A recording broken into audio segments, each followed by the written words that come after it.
Introduction to latent heat of vaporization. Students, इससे पहले हमने डिस्कस किया था लेटेंट हीट ऑफ फ्यूजन के बारे में। अब हम देखते हैं लेटेंट हीट ऑफ वेपोराइजेशन को हम किस तरह डिस्कस करते हैं। अगर आप देखें, लेटेंट हीट को हमने बहुत आसान लफ्जों में कुछ इस तरह डिफाइन किया था कि लेटेंट हम किसको कहते हैं? हिडन चीज, यानी जो कि एग्जिस्ट करता है लेकिन अपेयर नहीं होता, आप ऑब्जर्व उसको नहीं कर रहे होते, तो उसको हम हिडन कहते हैं। और हीट हम कहते हैं क्या है हमारे पास?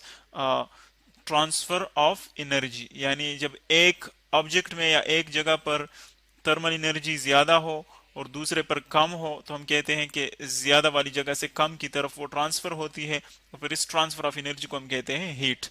और वेपोराइजेशन क्या है? वेपोराइजेशन वो प्रोसेस है जिसमें आप किसी लिक्विड स्टेट को हीट देने से वेपर स्टेट में यानी गैसियस स्टेट में चेंज करते हैं, उसका स्टेट चेंज करते हैं, तो हम इस प्रोसेस को हम कहते हैं वेपोराइजेशन।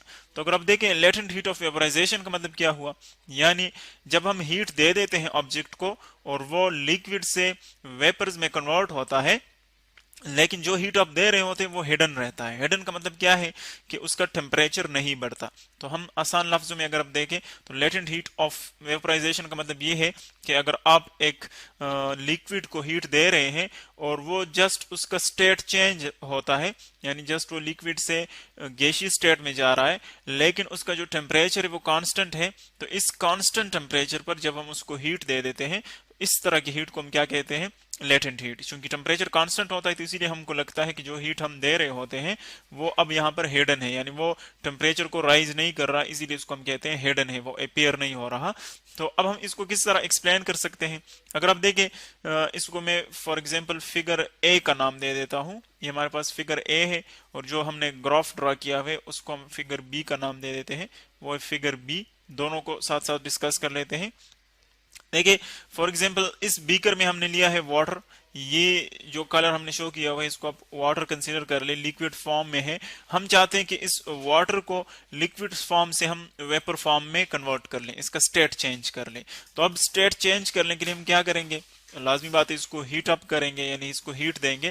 तो अब हम आते हैं इसके इस पार्ट से, यानी फर्स्ट पार्ट से आते हैं सेकंड पार्ट तक, यानी इसमें हम इसको हीट दे देते हैं।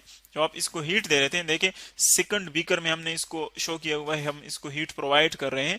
जब आप इसको हीट प्रोवाइड करते हैं, क्योंकि हम जानते हैं कि ये छोटी छोटी मॉलिक्यूल से बनी है, वाटर का जो हमारे पास स्टेट है, जो लिक्विड स्टेट है, मॉलिक्यूल से बना है।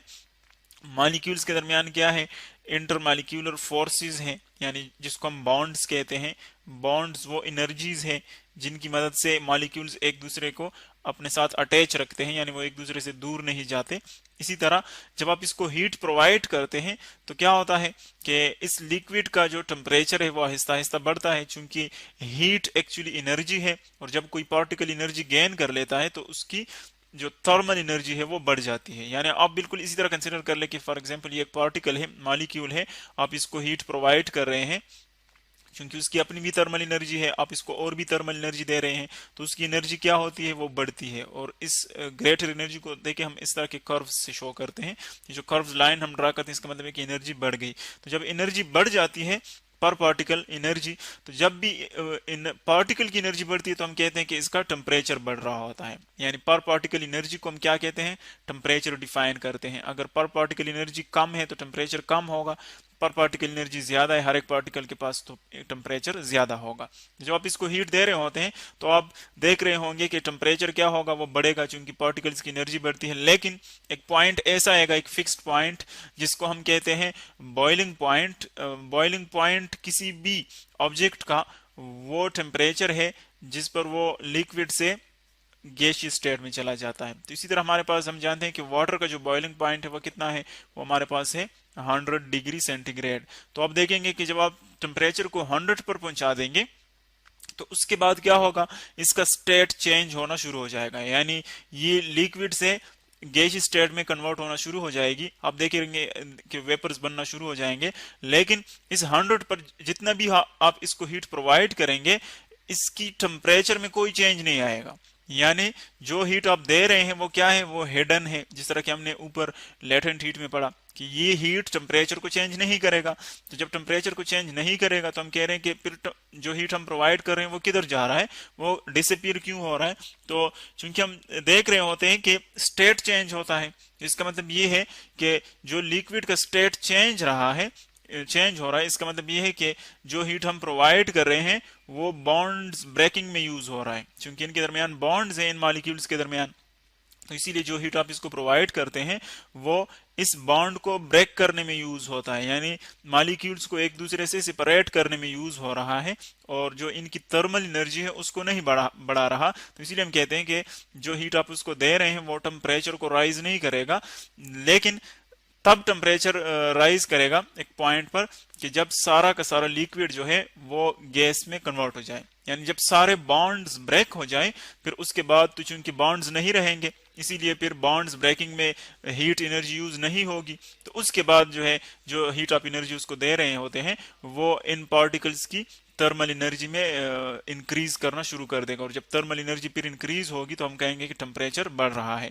तो देखें कि जो लेटेंट हीट ऑफ वेपराइजेशन है, इसका मतलब ये हुआ कि जब आप लिक्विड्स को इसके बॉइलिंग पॉइंट पर हीट अप करते हैं तो वो सारा का सारा हीट इनके दरमियान बॉन्ड्स ब्रेकिंग में यूज होता है और टेम्परेचर कांस्टेंट रहता है जब तक सारा का सारा जो लिक्विड है वो गैस में कन्वर्ट ना हो जाए। और जब सारा लिक्विड गैस में कन्वर्ट हो जाए तो उसके बाद जो हीट आप उसको देंगे वो चूंकि बॉन्ड्स अब नहीं रहेंगे तो वो सिर्फ टेम्परेचर को राइज करेगा, फिर उसको हम लेटेंट हीट नहीं कहेंगे। लेकिन जब तक ये सारा का सारा लिक्विड कन्वर्ट नहीं हुआ है तब तक ये लेटेंट हीट ऑफ वेपराइजेशन ही रहेगा। तो इसको अगर हम यूं देखें कि अगर आपके पास दो पार्टिकल्स है फॉर एग्जांपल, उनके दरमियान एक बॉन्ड है, आप इसको हीट प्रोवाइड करते हैं, वो बॉन्ड को ब्रेक करने में यूज होगा। अगर आपके पास 3 पार्टिकल्स है सपोज, तो देखें फिर इनके दरमियान बॉन्ड्स बढ़ जाएंगे, इनके दरमियान भी बॉन्ड होगा, इनके दरमियान भी बॉन्ड होगा। तो जितने ज्यादा बॉन्ड्स होंगे उतने ज्यादा हीट आपको रिक्वायर्ड होगा, और बॉन्ड्स कब ज्यादा होंगे, जब मॉलिक्यूल ज्यादा होंगे। इसका मतलब ये है कि जब मॉलिक्यूल ज्यादा होंगे तो ऑलरेडी हम जानते हैं कि फिर मैस ज्यादा होगा। तो मतलब ये हुआ कि जितना ज्यादा मैस होगा उतना ज्यादा आपको हीट रिक्वायर्ड होगा, जितना कम मैस होगा आपको कम हीट रिक्वायर्ड होगा। तो इसको हम मैथमेटिकली यूं लिख सकते हैं कि जो लेटेंट हीट ऑफ वेपराइजेशन है LV, उसको हम कह सकते हैं कि हमारे पास डायरेक्टली प्रोपोर्शनल है मैस के लिए। जितना ये ज्यादा होगा उतना ये ज्यादा रिक्वायर्ड होगा, ये कम है तो ये कम रिक्वायर्ड होगा। और इसी तरह अगर हम इससे एक इक्वेशन बनाना चाहे तो हम क्या करते हैं, इस साइन ऑफ प्रोपोर्शनैलिटी को हम हटाते हैं, इसको साइन ऑफ प्रोपोर्शनैलिटी हम कहते हैं। जब इसको हम हटाते हैं तो हमारे पास क्या आता है, एक इक्वेलिटी का साइन आता है हमेशा और एक कांस्टेंट रहता है। यहाँ पर हमारे पास जो कांस्टेंट है उसको हम क्या कहते हैं, उसको हम कहते हैं HV, कैपिटल HV से इसको रिप्रेजेंट करते हैं। मैस जो है वो वही रहता है। तो देखिए इसमें हमारे पास 3 चीजें हैं। एक तो LV है जिसको हम लेटेंट हीट ऑफ वेपराइजेशन कहते हैं, यानी वो हीट है जो आप प्रोवाइड कर रहे हैं लेकिन टेम्परेचर नहीं बढ़ रहा, जस्ट उसके बॉन्ड्स ब्रेक हो रहे थे, उसको हम कहते हैं लेटेंट हीट ऑफ वेपराइजेशन। और ये हमारे पास मैस है उस लिक्विड का। लेकिन HV जो हमारे पास आ गया एक नया टर्म, वो क्या है, क्योंकि वो कांस्ट साइन ऑफ प्रोपोर्शनैलिटी की जगह आ गया तो इसीलिए इसको हम क्या कहते हैं, कांस्टेंट ऑफ प्रोपोर्शनैलिटी। और जब हम कांस्टेंट ऑफ प्रोपोर्शनैलिटी को यहाँ पर डिफाइन करेंगे तो देखें बोथ साइड्स ऑफ M पे डिवाइड कर ले तो हमारे पास इसकी डिफिनीशन आ जाएगी। यूं हम कर सकते हैं HV इंटू M, यहाँ भी M पे डिवाइड कर ले, यहाँ भी M पे डिवाइड कर ले, तो आपके पास क्या आ जाएगा, ये दोनों कैंसिल हो जाएंगे और हमारे पास आ जाएगा HV is equal to LV divided by M। यानी इसका मतलब ये हुआ कि latent heat of vaporization per unit mass जो है उसको हम क्या कहते हैं, स्पेसिफिक लेटेंट हीट। इसको फिर हम कहेंगे स्पेसिफिक लेटेंट हीट। यानी जब आपके पास यूनिट मास हो, 1 किलोग्राम लिक्विड हो, तो फिर उसको हम क्या कहते हैं, जो हीट आप प्रोवाइड कर लें उसको हम कहेंगे स्पेसिफिक लेटेंट हीट कहेंगे। और अब अगर आप आ जाए इसके ग्राफ की तरफ, तो ग्राफ हमारे पास देखिए इसका -40 फॉर एग्जांपल आपके पास आए से उसको आप टेम्परेचर बढ़ाना चाहें तो टेम्परेचर एक खास हद तक बढ़ेगा 0 डिग्री सेंटीग्रेड पर, क्योंकि 0 पर ये मेल्ट हो गई, हमने पढ़ा है फ्यूजन में, फिर इसका टेम्परेचर नहीं बढ़ेगा। अब 0 के बाद देखिए सारा का सारा आइस मेल्ट हो जाए तो फिर उसके बाद टेम्परेचर बढ़ना शुरू हो जाएगा, देखिए 100 तक, फिर 100 पर ये फिर लिक्विड से गैस में कन्वर्ट होना शुरू हो जाता है। तो देखिए टेम्परेचर जो है, हीट हम उसको दे रहे हैं, ये हमारे पास टेम्परेचर एक्सिस है और ये हमारे पास ये हीट एक्सिस जिसको हम हीट प्रोवाइड कर रहे हैं। तो देखें हम उसको हीट दे रहे हैं लेकिन टेम्परेचर कांस्टेंट है 100 पर, यानी सारा का सारा हीट जो है वो बॉन्ड ब्रेकिंग में यूज हो रहा है। जब सारा का सारा लिक्विड कन्वर्ट हो जाए इसमें तो फिर उसके बाद जो है देखिए टेम्परेचर बढ़ना शुरू हो जाता है। तो इसको हम कहते हैं लेटेंट हीट ऑफ वेपोराइजेशन। और इसकी जो यूनिट है हमारे पास देखें वो क्या है, जॉल पर किलोग्राम, इस फार्मूले के मुताबिक।